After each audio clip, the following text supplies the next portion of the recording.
მოგესალმებით. ვაგრძელებ შეხვედრების სერიას „ადამიანი და არქიტექტურა“. დღევანდელი შეხვედრის მთავარი გმირი ანტონი გაუდია.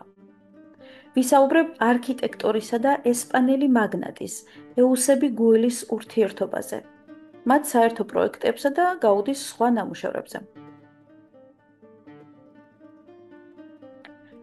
ეს ესპანეთია. წითლად აღნიშნული ნაწილი კატალონია. ეს ბარსელონაა, კატალონიის დედაქალაქი და ესპანეთის სიდიდით მეორე ქალაქი.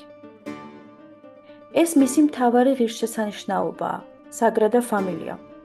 შემოსავალი, რომელიც მხოლოდ ამ ტაძარმა მოუტანა ბარსელონას 2024 წელს 130 მილიონ ევროს აჭარბებს. ეს ტაძრის ავტორი ანტონი გაუდი და მდიდარი ბარსელონელი ეუსები გუელი არიან. მათმა საერთო ინტერესებმა, პატრიოტიზმმა, ქრისტიანულმა რწმენამ და სტიქიურმა ენერგიამ საბოლოოდ შეცვალეს ქალაქ ბარსელონას არქიტექტურული იდენტობაც და ბედიც. გაუდისა და გუელის სახელებს რამდენიმე უმნიშვნელოვანესი პროექტი უკავშირდება და დღეს აუცილებლად ვისაუბრებ თითოეულ მათგანზე. გუელი იყო ის იშვიათი გამონაკლისი, რომელიც შიშის გარეშე მიენდო გიჟი შემოქმედის იდეებს და როგორც ამბობენ, მისი დაფინანსება გაკოტრებადაც კი დაუჯდა. რომ არა გუელი, დიდი ალბათობით სამყაროს არ ეყოლებოდა გაუდი. ანტონი გაუდის მიმართ დამოკიდებულებები ყოველთვის წინააღმდეგობრივი იყო.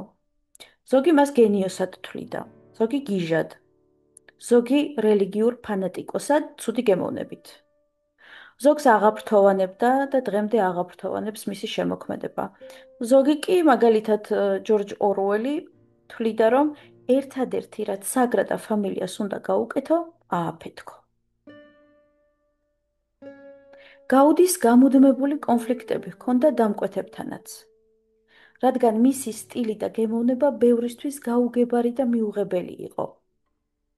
არქიტექტორი კი, რომელიც შაბლონურად რომ ვთქვათ, მძიმე ხასიათით გამოირჩეოდა, ვერ იტანდა მის საქმიანობაში ჩარევას, რადგან ყველაზე გიჟური იდეის განხორციელების დროსაც კი სრულიად დარწმუნებული იყო საკუთარ სისწორეში. გაუდის შემოქმედება ხასიათთან ერთად დიდად განსაზღვრა მისმა პირადმა ცხოვრებამ.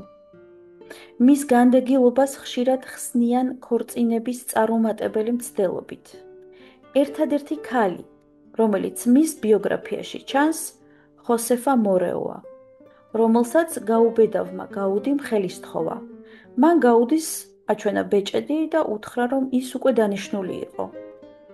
ამის შემდეგ არქიტექტორმა ნუგეში რელიგიასა და არქიტექტურაში იპოვა. ზოგიერთი მკვლევარის აზრით, სექსუალური ენერგიის ინტენსივობა გაუდიმ სწორედ არქიტექტურული ელემენტების ერთობლიობაში გამოავლინა. როგორც ამბობენ, ბარსელონას სამხრეთით, ტარაგონას პროვინციის ქალაქ რუიდომსში დაბადებული გაუდის მთავარი შთაგონება და მასწავლებელი კატალონიური ბუნება იყო. ნებისმიერი რამ, რაც კი შეიძლება არქიტექტორს თავში მოუვიდეს, უკვე არსებობს ბუნებაში. როგორც ამბობენ, ბუნებაზე დაკვირვების ჩვევა დიდწილად განსაზღვრა მისმა სუსტმა სახსრებმა.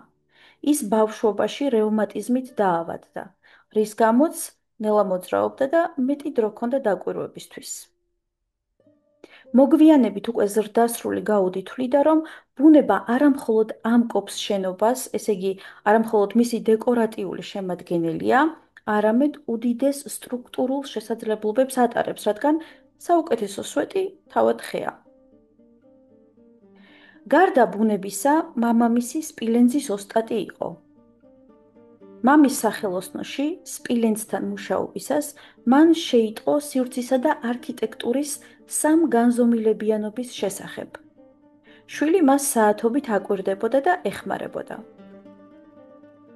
ეს მას შემდგომ პროფესიაში ძალიან დაეხმარა. საინტერესოა, რომ სკოლაში სწავლის პერიოდში გაუდი ხატვის გამოცდაში ჩაიჭრა. საერთოდ როგორც სტუდენტიც გაუდი სანიმუშო არ ყოფილა, რადგან როდესაც ბარსელონას საინჟინრო სკოლაში სწავლობდა, მხოლოდ იმ ლექციებს ესწრებოდა, რომელიც მოწონდა. მაგალითად ფილოსოფიას. ჯერ კიდევ 14 წლის გაუდიზე უდიდესი შთაბეჭდილება მოახდინა მე-13 საუკუნის პაბლეტის სამონასტრო კომპლექსმა. ის აღაფრთოვანა ხაზების სისუფთავემ და სიმარტივემ. აქ მან ნახა ბუნებრივი ორნამენტების მრავალფეროვნება, რომლებიც ეხმიანებოდა გაუდის წარმოდგენებს იმის შესახებ, რომ არქიტექტურა უნდა ყოფილიყო ბუნების გაგრძელება. მიუხედავად სწავლის სირთულეებისა, 1878 წელს გაუდიმ საინჟინრო სკოლის დიპლომი და პირველი შეკვეთა აიღო.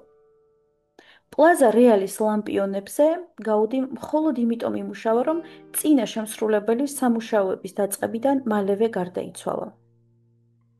გაუდი უდიდეს მნიშვნელობას ანიჭებდა დეკორატიულ დეტალებს, რომელთა ელემენტებსაც ის მთელი მსოფლიოს არქიტექტურიდან, განსაკუთრებით კი აღმოსავლური ეგვიპტის, ინდოეთის, ცეილონის, მესოპოტამიის ხელოვნებიდან სესხოლობდა.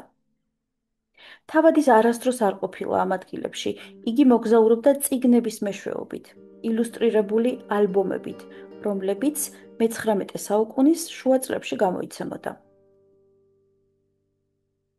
პირველი შენობა, რომელიც 31 წლის გაუდიმ ბარსელონაში ააგო, იყო საცხოვრებელი სახლი. დიდარი კერამიკის მწარმოებლის, დონ მანუელ ვისენსის შეკვეთით. კასა ვისენსი გახდა გაუდის პირველი ქმნილება მავრიტანულ სტილში. კასა ვისენსი მოპირკეთებულია თავად დონ მანუელ ვისენსის წარმოებული ფილებით, ასე რომ მისი საცხოვრებელი სახლი მის ბიზნესსაც უწევდა რეკლამას. ღობის დეკორში გამოყენებული პალმის ფოთლებიც, რა თქმა უნდა, აღმოსავლური სამყაროს გავლენაზე მეტყველებს. არქიტექტორმა ამ სახლის აშენებისას ერთი იმ დროისათვის ნოვატორული მექანიზმი გამოიყენა. საკმარისია ერთი კარი გააღოთ, რომ ყველა სხვა კარიც მაშინვე იღება. სწორედ ამ პერიოდში გაიცნო გაუდიმ უმდიდრესი ბარსელონელი ეუსები გუელი, რომელიც მისი მთავარი დამფინანსებელი და მხარდამჭერი გახდა.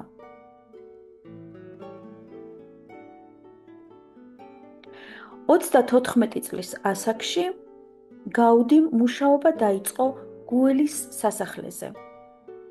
გუელმა მას სრული თავისუფლება მიანიჭა და აქ გამოვლინდა ახალგაზრდა არქიტექტორის შესაძლებლობები. გაუდიმ საუკეთესო ოსტატები იქირავა და ყველაზე ძვირფასი მასალები გამოიყენა. ამ სასახლეში წვრილმან დეტალებზეც კი გაუდიმ იმუშავა, ხოლო როდესაც გუელს მდივანმა ხარჯები აჩვენა, მან ხელი ჩაიქნია და იკითხა: "მხოლოდ ეს არის, რაც დაიხარჯა?" ეს შენობა, მოგვიანებით, მცირე ხნით, ბორდელადაც კი გადაკეთდა.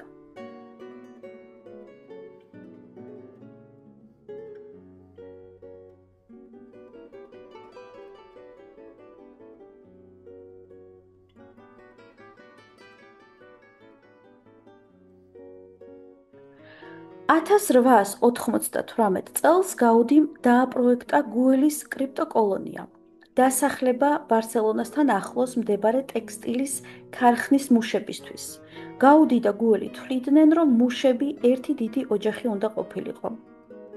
ეს გუელის კოლონიის ტაძარია. ეს კი მისი საწყისი მოდელი. არქიტექტორმა დროს გაუსწრო. მას არ მოწონდა, რომ სამგანზომილებიან შენობებს ქაღალდზე ხატავდნენ და ჯაჭვებითა და პატარა ტომრებით შექმნა ტაძრის სივრცული მოდელი, ისე როგორც ახლა ამას კომპიუტერი აკეთებს. გაუდიმ იმ ადგილებში, სადაც სვეტები უნდა ყოფილიყო, თოკები ჩამოკიდა, რათა ეინახა, როგორ გადაეცემოდა დატვირთვა შენობის ფუნდამენტს. თოკებზე ჩამოკიდებული იყო წვრილი ტყვის ტომრები, რომლებიც თითოეული სვეტის, თაღისა და კამარის დატვირთვებს იმეორებდა. ბოლოს კი ფოტოებისა და სარკეების საშუალებით მან ეს კონსტრუქცია გადმოაბრუნა, რათა ენახა ტაძრის ფორმა. არქიტექტურის ისტორიაში არავის გამოუყენებია ასეთი პროექტირების მეთოდი.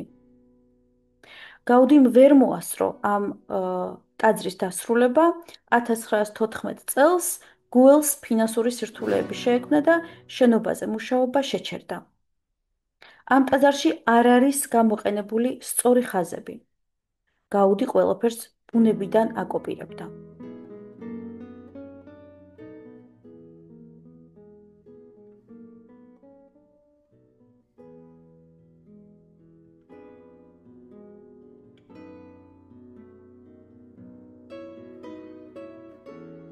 $1900 წელს გაუდიმ და გუელმა ახალი პროექტი დაიწყეს. გუელის პარკი. გუელს სურდა, რომ კერძო პარკში, გორაკზე 60 სახლი აეშენებინათ. მდიდარი ბარსელონელებისთვის. თუმცა იდეა ვერ განხორციელდა, რადგან გაუდის შემოქმედება ბევრისთვის მიუღებელი იყო. ერთხელ დამწუხრებულმა გაუდიმ ეუსების უთხრა: "იცი ხანდახან, როცა ბევრი ჩემს არქიტექტურას ეწინააღმდეგება, გონია რომ ეს არქიტექტურა მხოლოდ ჩვენ ორს მოგწონს." რაზეც გუელმა უპასუხა: "ცდები.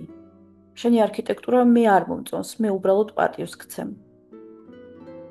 გაუდის არქიტექტურა დეკორატიული გაფორმებითაც გამოირჩეოდა.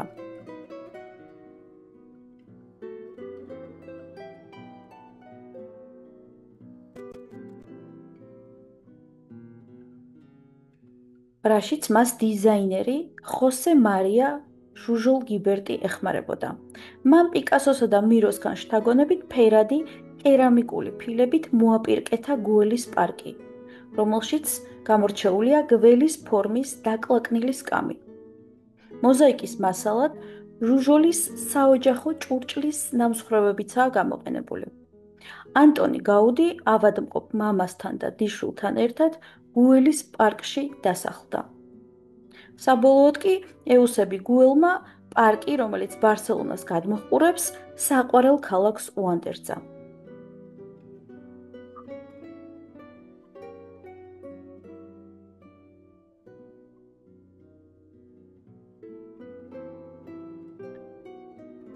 პასაბატიო. ეს უცნაური ფორმის საცხოვრებელი სახლი წარმოადგენს სიმბოლოს კატალონიის მფარველზე, წმინდა გიორგიზე, რომელიც იმარჯვებს გველეშაპზე. გაუდი არც აქ ღალატობს ბუნებას. თუმცა ამჯერად ადამიანის ანატომიას აკოპირებს. სახლის სვეტები წარმოადგენს გადაბმულ ძვლებს, აივნები კი თავის ქალებს. ყველაფერი ბოლოვდება გველეშაპის ქერცლიანი სახურავით. მასზე აღმართულია ჯვარი, როგორც წმინდა გიორგის შუბი. ამ შენობაში გაუდიმ საბოლოოდ გამოუცხადა ომის სწორ ხაზებს და არა მხოლოდ. სახლის დიზაინით უკმაყოფილო სენიორა ბატიოს გამუდმებული კონფლიქტი ჰქონდა არქიტექტორთან. სენიორ ბატიოს ესმოდა შემოქმედის და არ ინანებდა თანხებს, თუმცა საბოლოოდ გაუდისთან კონტრაქტი გაწყდა. მიუხედავად იმისა, რომ ის თამამად ახორციელებდა თავის გიჟურ იდეებს, სახლის თითოეული დეტალი მეტყველებს იმაზე, რომ გაუდიმ უსაზღვრო ფანტაზია ორგანულად შეუხამა პრაქტიკულობას. ამის დასტურია მაგალითად ლითონის სახელურები, რომლებიც იდეალურად ერგება ადამიანის თითებს. თითოეული ოთახის ჭერი სხვადასხვანაირადაა გაფორმებული და სავსეა სიმბოლოებით. გამორჩეულია სახლის სხვენიც, სადაც გაუდიმ მისთვის დამახასიათებელი პარაბოლური თაღები გამოიყენა. და რა თქმა უნდა, ეს ყველაფერი არ არის. სახურავს ფერადი ქვებით მოპირკეთებული გაუდისეული უცნაური კოშკურები ასრულებს.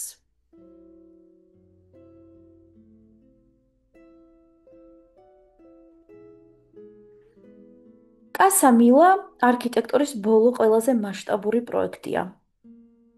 სენიორა მილას სურდა მისი სახლის არქიტექტურას ტრადიციული ფორმა და დეკორი ჰქონოდა, მაგრამ რა თქმა უნდა საბოლოოდ იმედგაცრუებული დარჩა. შენობით აღშფოთებულები ბარსელონას სხვა მაცხოვრებლებიც იყვნენ. ზოგი მათგანი სახესაც კი იფარავდა, როცა მას გვერდით ჩაუვლიდა. გაუდიმ არა მხოლოდ შენობა და დეკორი, ავეჯიც კი თვითონ შექმნა. გარდა იმ თავისებურებისა, რომ შენობას არა გეომეტრიული, არამედ ბუნებრივი ფორმები აქვს, გაუდის ის ჩაფიქრებული ჰქონდა როგორც ქანდაკების პოსტამენტი, რომელზეც ღვთისმშობლის ქანდაკება უნდა აღმართულიყო. თუმცა ეს იდეა ვერ განხორციელდა. მე-20 საუკუნის დასაწყისის ბარსელონაში გამუდმებით იმართებოდა პოლიტიკური და ანტირელიგიური გამოსვლები. ამიტომ სახურავი არქიტექტორისა და დამკვეთის კონფლიქტის მიზეზად იქცა.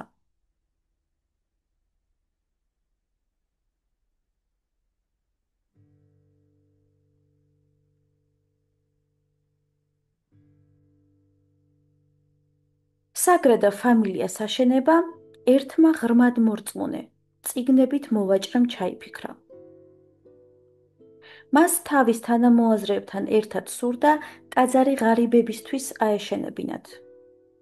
თავდაპირველად გაუდისთვის არ მიუმართავთ. ის პროექტში 1883 წელს ჩაერთო, როდესაც პირველი არქიტექტორი დაითხოვეს. გულმხურვალე მორწმუნე გაუდისთვის ეს უმნიშვნელოვანესი პროექტი იყო, რომლის დასრულებასაც ვერ მოესწრო. ტაძარი ახლაც შენების პროცესშია. თუმცა მან მთელი დარჩენილი სიცოცხლე ამ ტაძარს მიუძღვნა. ის თავისი ხელით ქმნიდა თაბაშირის ფიგურებს ტაძრის გასაფორმებლად. მისთვის ბარსელონას ახალგაზრდა მოქალაქეები პოზირებდნენ და ღვთისმშობელსა და ჯვარცმულ ქრისტეს განასახიერებდნენ. ფინანსების მობილიზება გართულდა, რადგან მორწმუნე და მდიდარი მეცენატების მოძიება არ იყო ადვილი. ყველა ეუსები გველს არ გავდა. გაუდი თავად იყო ჩართული ფულის შეგროვებაში, ისე რომ ერთხელ მათხოვრადაც კი მიიჩნიეს. 1920-იან წლებში გაუდი გუელის პარკიდან საგრადა ფამილიას ეზოში ერთ პატარა ოთახში გადავიდა საცხოვრებლად და ადამიანებთან კონტაქტი ფაქტობრივად სულ გაწყვიტა. 1926 წლის 7 ივნისს ფიზიკურად დასუსტებული გაუდი გრან-ვიას ქუჩას კვეთდა, როდესაც ტრამვაი დაეჯახა. ის ვერავინ იცნო. მათხოვრად მიიჩნიეს, რადგან ფეხსაცმლის მაგივრად ჩუსტები ეცვა. საცვალი თოკებით ეჭირა, ხოლო ჯიბეები სულ ცარიელი ჰქონდა. საავადმყოფოს რეგისტრატურაშიც კი მისი გვარი არასწორად ჩაწერეს. 3 დღეში ბარსელონას არქიტექტორი გარდაიცვალა. მის გასვენებას ათასობით ადამიანი დაესწრო. ერთ-ერთმა ადგილობრივმა გაზეთმა კი ის წმინდანად მოიხსენია.